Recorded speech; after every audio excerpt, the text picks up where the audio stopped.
Hello दोस्तों, स्वागत है आप सभी का धीरज क्लासेस के यूट्यूब चैनल पर। और गाइस, अभी हमने अपनी इंटरव्यू की सीरीज शुरू कर दी है और एक बहुत ही कॉमन क्वेश्चन आप लोगों का आ रहा था कि sir we are poor in English, तो क्या हम लोग अपना इंटरव्यू हिंदी में दे सकते हैं?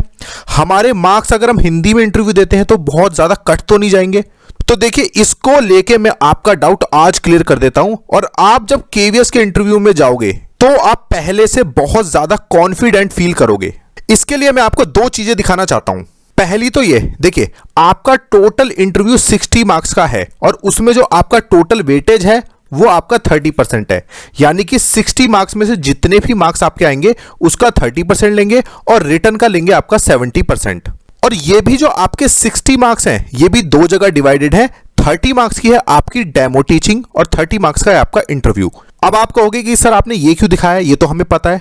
मैं आपको ये चीज इसलिए दिखा रहा हूं कि आपका जो इंटरव्यू है वो खाली इंग्लिश का नहीं होने वाला, उसमें आपकी डेमो टीचिंग भी आ जाती है और इंटरव्यू के जो दूसरे एस्पेक्ट हैं वो भी आपको दिखाता हूं। देखो, ये है वो इंटरव्यू के दूसरे एस्पेक्ट।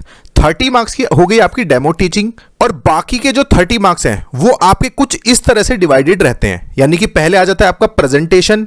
इट मीन्स कि आप अपने आप को कैसे प्रेजेंट कर रहे हैं। जैसे ही आप एंटर करते हैं आपने अपना इंट्रोडक्शन देना है, आप उनकी बात का जो रेस्पॉन्स है वो कितने टाइम में दे रहे हैं, ये सारी चीजें आ जाती है आपकी प्रेजेंटेशन में।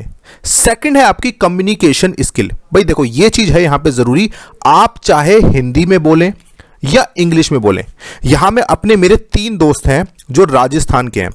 राजस्थान में ABCD जो सिखाई जाती है ना वो 6th क्लास से सिखाई जाती है और मेरे तीनों दोस्त अभी जयपुर में हैं। मैं दिल्ली में हूं, वो जयपुर में। और उन्होंने जो अपना इंटरव्यू दिया था ना वो प्योर हिंदी में ही दिया था। लेकिन कैसे दिया था? With confidence. याद रखना, कभी भी इंटरव्यूअर आपको टोकेगा नहीं कि आप हिंदी में क्यों बोल रहे हो। उसने इंग्लिश में क्वेश्चन किया, आपने हिंदी में जवाब दिया, वो कभी नहीं कहेगा कि आप हिंदी में जवाब क्यों दे रहे हैं। क्योंकि एक चीज केवीएस में काफी प्रैक्टिकल है कि जब आप केवीएस को ज्वाइन करते हो तो धीरे धीरे आप इंग्लिश सीख ही जाओगे। ये बात उन्हें भी पता होती है। नेक्स्ट है आपका एटीट्यूड। आपका एटीट्यूड कैसा है? वो आपसे क्वेश्चंस पूछते हैं, ठीक है, क्लासरूम पेडागोजी के क्वेश्चंस पूछते हैं, आपको बहुत सारी सिचुएशंस देते हैं कि आप इन सिचुएशंस में कैसे डील करेंगे, तो वहां पर आपके 10 मार्क्स हो जाते हैं। नेक्स्ट आ जाता है आपका अवेयरनेस, जिसमें कि आपके क्लासरूम अंडरस्टैंडिंग वगैरह आपकी जो अप्रोच है उसको लेके।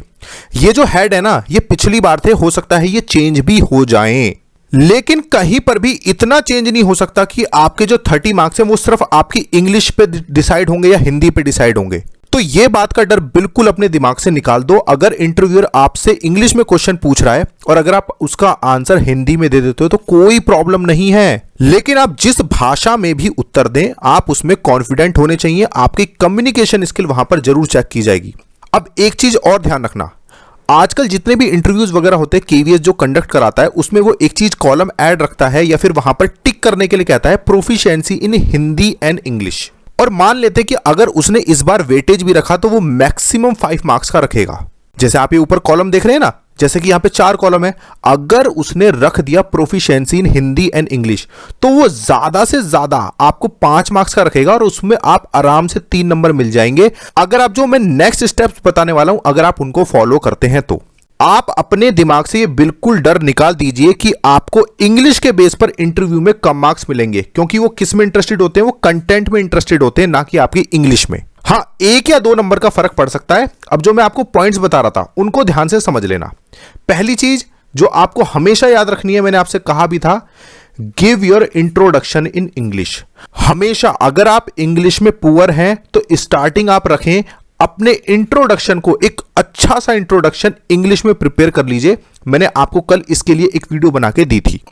सेकंड पॉइंट जो आप हमेशा याद रखेंगे, अगर आपको इंग्लिश नहीं आती है तो एट लीस्ट जो आप कुछ वर्ड्स इंग्लिश में यूज कर सकते हैं जब आप किसी चीज को एक्सप्लेन कर रहे हैं या जो भी इंटरव्यूअर ने क्वेश्चन किया है उसका आंसर दे रहे हैं, रेस्पॉन्स कर रहे हैं, तो जो कॉमन वर्ड्स हैं इंग्लिश के तो आप उनको यूज कर सकते हैं ना। जैसे मान लीजिए इंटरव्यूअर ने क्वेश्चन किया कि आप बच्चों को मैथ्स पढ़ने के लिए कैसे मोटिवेट करेंगे, तो आप कैसे बोल सकते हैं हिंदी में, मैं मैथ्स को उनकी डेली लाइफ से रिलेटेड एग्जांपल्स देकर उनको मोटिवेट करूंगी। तो सामने वाले को यह नहीं लगेगा कि इसको इंग्लिश नहीं आती है। हाँ, एक चीज और कह दूं, अगर आप इस बात को पूरी तरह से हिंदी में भी बोलते हो ना तो भी कोई प्रॉब्लम नहीं है। वो पता है क्या चीज चेक करना चाहते हैं कि आप लोग एक 50 बच्चों की जो क्लास है उसको फेस कर सकते हो या नहीं, आपके अंदर वो कॉन्फिडेंस है, आपके अंदर वो एटीट्यूड या एप्टीट्यूड जो होने चाहिए वो है या नहीं। अब सबसे जरूरी बात जो आपको याद रखनी है इंटरव्यू के टाइम पे, और इस बार वो बहुत इंपॉर्टेंट भी है, वो है आपकी डेमो टीचिंग।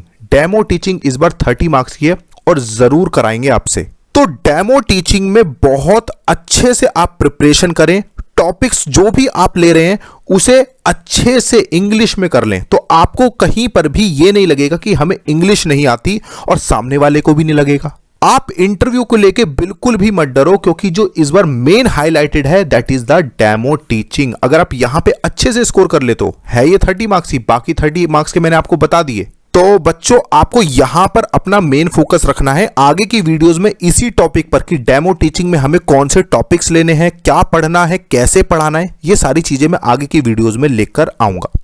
वीडियो अगर आपको अच्छी लगी तो प्लीज लाइक कर दीजिए, शेयर कीजिए, चैनल पे न्यू है तो सब्सक्राइब जरूर कर लीजिए। Thank you so much guys.